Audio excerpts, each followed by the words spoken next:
وأن فريستي وحان اسويدي هدان إذن هوري مادو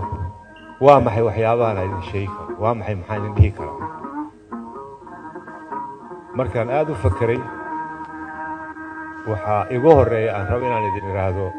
أو إذن إذن مريو لأن يرى الصومالية أنيقو كوحد ليا دمان dadka Soomaaliyeed muwaadiniinta Soomaaliyeed oo konton jir iyo wixii ka weyn ah magacooda aan ku hadlayo inaan idin iraado dhalinyarada Soomaaliyeed naga raalli ahaan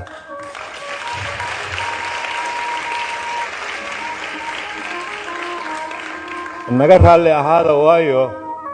wixii annaka jiilkii annaka naga horeeyay facin naga horeeyay waxa ay noo dhiibeen aan ku soo barbaarnay idin ma hayno maanta idin ma dhiibi karno naga raalli ahaada haddaan idin dhaxal siinay dal oo wili isdilaya ama aan wili nabadii iyo amnigii wili ka jirin dhaxdiisii haddii ay jiraan naga raalli ahaada haddii wixii aad tiranayseen ama noloshii wanaagsaneed aad rabteen inaad dhisataan hadday idinka carqaladaysan tahay oo taa idinkaga tegayo naga raalli ahaada waayo waxaan rabaa in yar wax hadda cusub idinma sheegayo maanta dhan saa u doodayseen iyo warbixinada aan dhegaysanayay waxay aad u tilmaamaysaa in basay dhalinyaro uu soo ifbaxayo oo aad noo dhiirigelinayso hase yeeshee waxaa la yidhaahdaa qofka meeshii uu ka yimid aan garanaynin meel uu socdana ma yaqaan in yar aan idinkaga hadlo 3 qaybood oo noloshayda ka mid ah si ay daaqad idinku furanto meesha aad u socotaan ay u caddaato anigu waxaan dhashay 5 sano ka bacdi markii dagaalkii labaad uu dhammaaday waxaan ku soo barbaaray Soomaaliya marka aan ku dhashay aan ku soo koray waxay ahayd Soomaaliya oo aan lahayn ururo aan lahayn calankan Soomaaliya buluuga aad arkaysaa markaa ma jirin wali Soomaaliya oo markaa doonayso gobonnimo inay ka baxdo waxaa dhashay markii aan dhalinyaro ka hadlayno maskaxdeena markiiba waxay aadaa 13 dhalinyaro oo kulmay oo Somali Youth League la baxay Somali Youth Club Somali Youth League la soo baxay ay maskaxdeena aadaa caruur yar anako abayno oran jireen madaxdii berita tihiin waxa yeela waxaan hayeelina saa yeela waana kicinayeen intaa waxay nagu abuurayeen Soomaalinimo ka soo gudub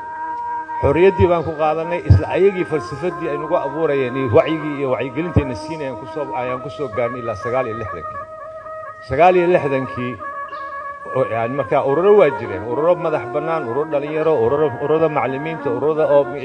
shaqaalaha isgaarsiinta ururada caafimaadka ururadaas badan ay jiray oo xukuumadda talaabada ay qaadaysaba aan la ka digtay gareyn jirnay aan la ka u yeerin jirnay haday leexatana waan ku kici jirnay taas la dimuqraadiyada ururada loo sameeyay looma sameeyay aniga goraa iyo kaas noqonay reerkii hiblay ku faa'iideysana waxa loo sameeyay waxa weeyaan difaaciiso arrimaha aad aaminsantahay aqliyan ummadaas ay ku hormarayso ayaa loo sameeyaa mooyaane reer hiblow iyo futa biciidka looma sameeyo waxa marka muddo aan ku soo soconay dhalinyaranimadii markii aan ku jirnay kontonaadkii ilaa 60naadkii laga soo gaarayay ma ahayn urur dhalinyaro oo sugaya in mucaawano ay xukuumadda ka helaan ama mucaawano urur oo marta NGO ayaamahan la baxay ay ka sugaan ama United Nations ay ka sugaan ma ahayn waa u baahneen lacag inaan ku wadno afkaarta aan wadano iyo waa xorriyada aan gaarin aan rabno waxaan xusuustaa maalin ilaa hadda aan xusuustaa waxaan samayn jirnay si aan fundraising arinta yani lacag inaan urursano oo aan buugaag uga soo gadno dadka marta wax ugu qorno waxbarashada meelaha aan ku samaynayno lacag aan baan ugu dhacday marka waa isu nimid waa fikirnay xageen lacagta ka keenaa yani shilin Soomaali ma hayno maxaan haynaa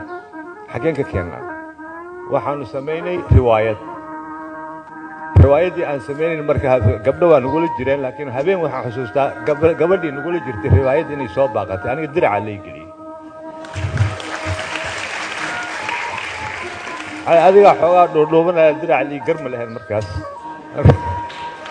ma si habeenkaas u galno markii hore markaan bilaabaynay 3,000 lagu galay markii dambe la jeclayso nus shilin baan geynay ilaa bugaagtan basic way la dhahay af Ingiriisiga aan dadku ku barin aan ku soo gadno soo ururino walaalayaal waad samayn kartaan adigoon cidna baryin baad ururkaaga dhisan kartaa siyaasadda samayn kartaa hor u socon kartaa xukuumadda aad martaa xakamayn kartaa baarlamaanka aad keeni kartaa war adaa iskale dalkan waad jiiftaa kac